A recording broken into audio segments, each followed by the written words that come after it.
Blablabla à la famille. Et toi, ça va la famille? Et vous, ça va la famille? Première question que l'on pose quand vous arrivez sur une aire d'accueil ou sur un terrain familial. Les gens du voyage et la famille, c'est une longue, très longue histoire. Une histoire avec laquelle nous allons partir tout au long de cette année sur Jet FM.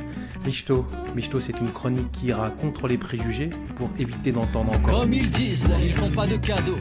Qu'on soit noir ou gitan, ils veulent nous faire la peau. Ils nous aiment pas, c'est pas la faute de mon père. C'est pour ça qu'on a tous un petit goût amer. C'est pas la mer que l'on a traversée qui nous a mis à tous un point de côté. Ni les caravanes restées au bord de la route. Elles vont continuer à rouler sous la voûte. De la ville à la campagne, il n'y a qu'un pas. Ici je suis et là-bas j'irai comme chez moi. Zarma, on est venu de la bohème.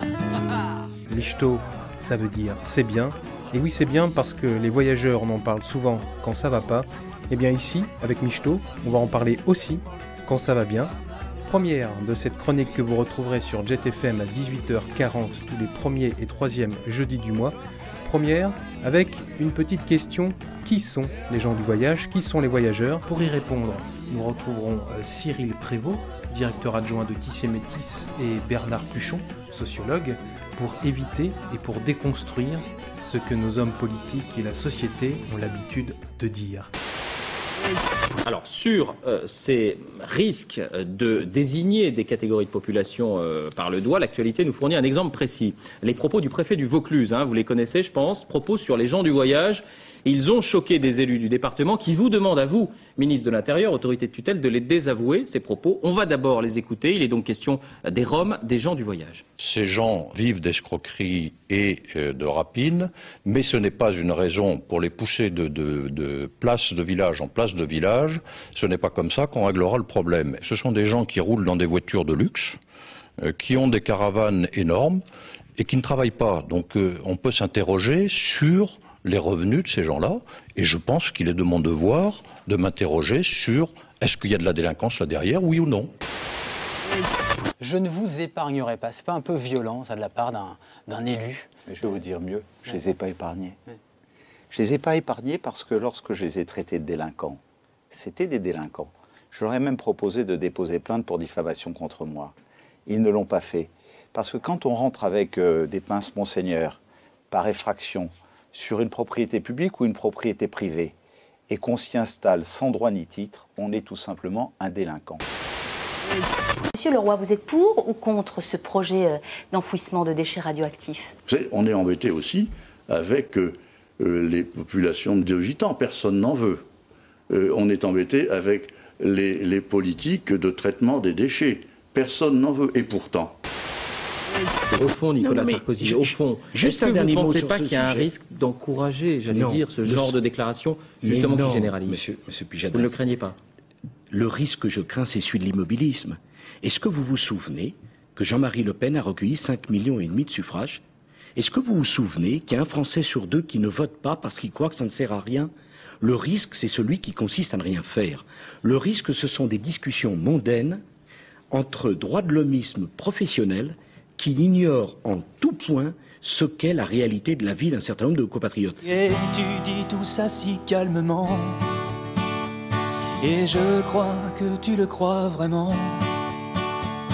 Et moi je sens que tout ça part en couille, que si on en parle on se brouille entre amis, entre bons voisins. Je dis l'égoïsme ça mouille, du coup nos fraternités rouillent, en jalouse on montre du poing. Je sens que les cervelles bouillent et que quand les angoisses grouillent, il faut mettre au bûcher quelqu'un. Je dis, je vois bien que tu douilles, mais lui là qui te fout la trouille, il n'est responsable de rien. La la la la la la la.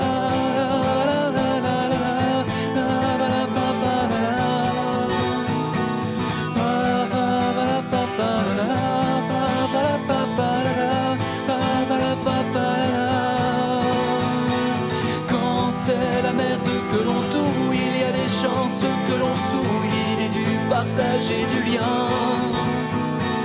Quand c'est la merde que l'on touille, un jour on finit par dire oui, on est peut-être allé trop loin.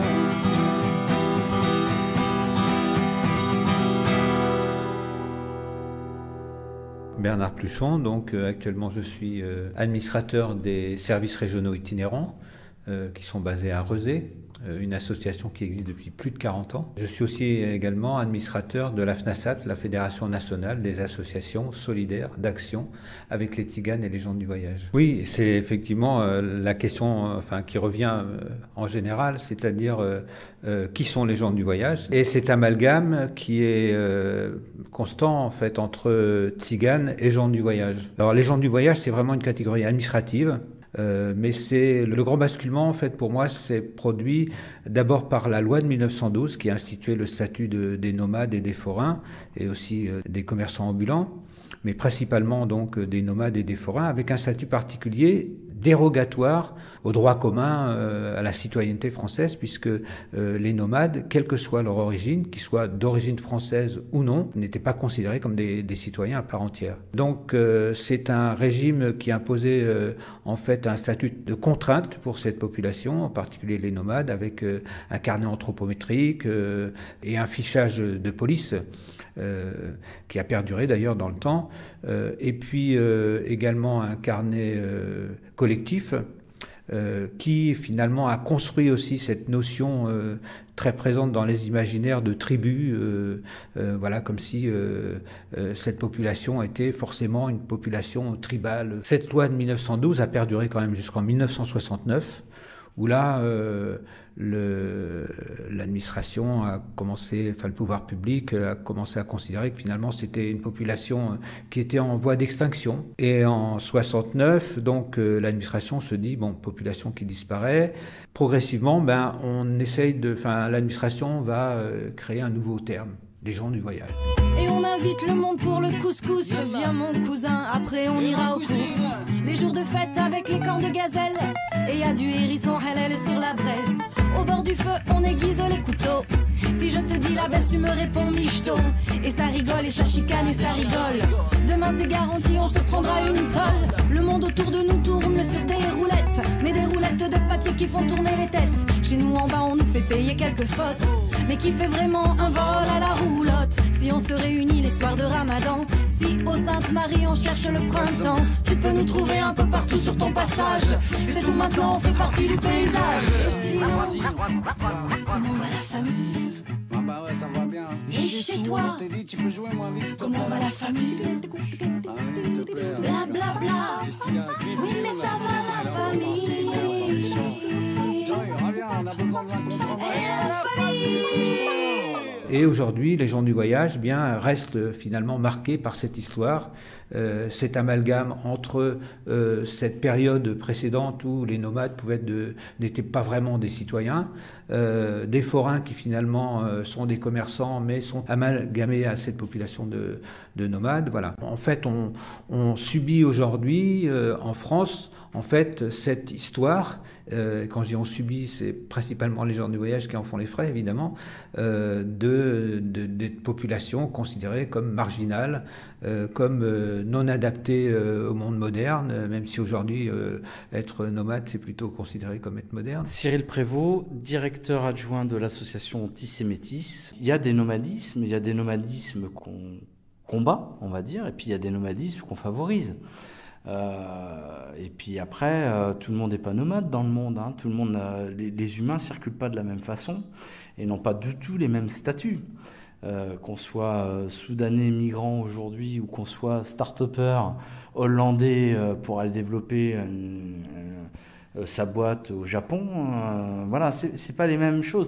En tant que citoyen, moi je suis toujours surpris du traitement qui est fait effectivement à la question du nomadisme. On va tirer justement les ficelles pour que les populations bougent le moins possible. et donc se sédentarisent quelque part.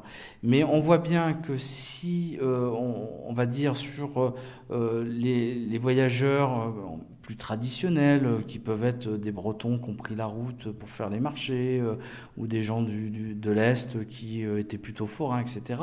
Mais il y a d'autres nomadismes qui sont apparus depuis plusieurs années, ce qu'on a pu nous nommer les travelers, c'est-à-dire que ce qu'on essaie de sédentariser d'un côté, il y a quand même encore des gens qui prennent la route toujours. Après, dans ce qu'on pourrait appeler les nomades, les gens qui bougent, les voyageurs, les itinérants, il y a bien des gens qui vont trouver aussi leur bonheur en se sédentarisant, parce que ça peut être aussi une valeur profonde qui surgit pour X raisons, mais il y a aussi, y compris chez les voyageurs sédentaires, toujours cette nécessité d'avoir la caravane pas trop loin pour se dire, s'il y a besoin de bouger, on peut bouger dans l'heure qui arrive. Blablabla à la famille. J'ai pas peur de voir la flamme qui scintille entre deux femmes. J'ai pas peur de Mohamed parce qu'il s'appelle Mohamed. J'ai pas peur des caravanes et de la musique zigane. Mais j'ai peur de l'idée que la peur se nourrisse de la peur. J'ai peur de cette idée que la peur se coiffre de peur pour le déjeuner. C'est une vraie question, la question de l'habitat. Puisqu'en fait, il semblerait que pour la puissance publique, comme le disait d'ailleurs aussi Cyril, il y a une volonté de sédentariser les populations, en fait, sans doute pour mieux les contrôler. Du coup, les populations migrantes ou simplement itinérantes, eh bien, sont considérées comme des populations dangereuses. Et donc, la question aujourd'hui, c'est que l'habitat normal, ça serait de l'habitat forcément sédentaire. Et que l'habitat non sédentaire serait de l'habitat anormal et qu'on voudrait faire passer d'ailleurs pour de l'habitat archaïque ou forcément misérable, marginal, indigne, etc. Ça repose la question du droit commun. Alors c'est quoi le droit commun ? Est-ce que c'est un droit qu'on définit à un moment donné, que certains définissent en disant ben voilà, il faut que tout le monde soit dans le même moule, ou est-ce que c'est un droit qu'on définit en commun ? Et là, du coup, la question, elle se pose différemment. Il se vend aujourd'hui en France plus de 300 000 camping-cars par an, ce qui correspond en gros à la population des voyageurs français. Donc ça pose quand même question. Alors évidemment, on voit aussi apparaître de plus en plus de dispositifs pour empêcher les camping-caristes de s'installer n'importe où.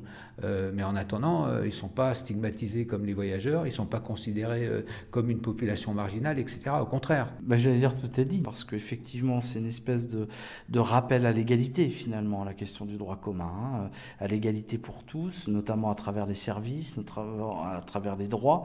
Le droit de vote, par exemple, je pense un bon exemple concernant les voyageurs, puisque la question qui est liée nécessairement à la domiciliation a été longtemps un problème. Je pense que ça l'est encore aujourd'hui, mais l'abrogation de la loi 1969 va faire bouger les lignes, va amener d'autres problématiques aussi nécessairement, mais on voit bien qu'il y a des distorsions de droit, et c'est ça qui est quand même hallucinant, et le redire aux auditeurs de Michto, qu'effectivement, il faut quand même se rappeler que parfois, un voyageur, avant d'avoir sa carte d'électeur, ça pouvait prendre 2 ans pour pouvoir l'obtenir, au minimum. Il y a eu une requête vis-à-vis de l'État français disant attention, là, il y a un problème d'égalité de traitement, c'est-à-dire qu'elle n'y est pas, cette égalité de traitement, notamment sur la question du droit de vote.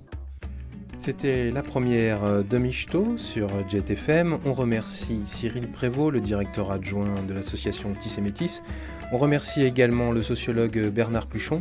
Et puis pour cette première, j'aimerais tout particulièrement remercier 2 groupes. Zama, groupe nantais avec La Famille, qui nous servira de générique tout au long de cette année. Et puis Xavier Merlet, vous avez entendu Ouille et J'ai pas peur, extrait de son dernier album AOC, je vous le conseille. C'est engagé, c'est simple, c'est fort, c'est doux. Vous pourrez redécouvrir toutes les informations d'ailleurs sur le site de Jet FM, la rubrique Michto. Et puis moi, je vous donne rendez-vous, pas ce jeudi-là, mais le jeudi suivant sur GTFM. Bonne soirée à vous. À bientôt.